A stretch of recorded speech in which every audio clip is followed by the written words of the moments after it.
নির্বাচনে কারচুপির অভিযোগ এনে প্রার্থীদের করা আবেদনের প্রেক্ষিতে আরও ৫টি সংসদীয় আসনের ব্যালট পেপার ও রেজাল্ট শিট হেফাজতে দেওয়ার নির্দেশ দিয়েছেন হাইকোর্ট।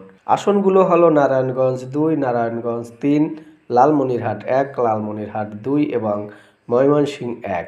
আদালত সূত্র জানা যায়, জামায়াতে ইসলামীর প্রার্থীদের করা আবেদনের প্রেক্ষিতে নারায়ণগঞ্জ-১ ও ৩ এবং লালমনিরহাট-১ ও ২ আসনে নির্বাচনী নথি সংরক্ষণের নির্দেশ দেওয়া হয়েছে।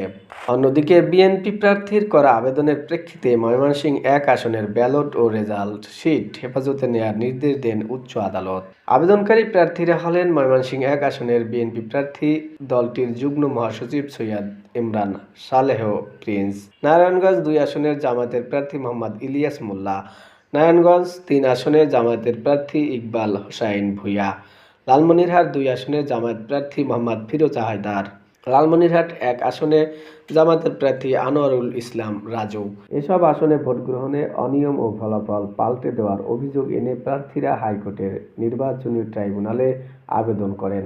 প্রাথমিক শুনানি শেষে আদালত সংশ্লিষ্ট আসনের সব ব্যালট পেপার, রেজাল্ট শিট ও অন্যান্য নির্বাচনী সরঞ্জাম পরবর্তী নির্দেশ না দেওয়া পর্যন্ত নিরাপদ হেফাজতে রাখার জন্য নির্বাচন কমিশন ও সংশ্লিষ্ট কর্মকর্তাদের নির্দেশ দেওয়া হয়েছে।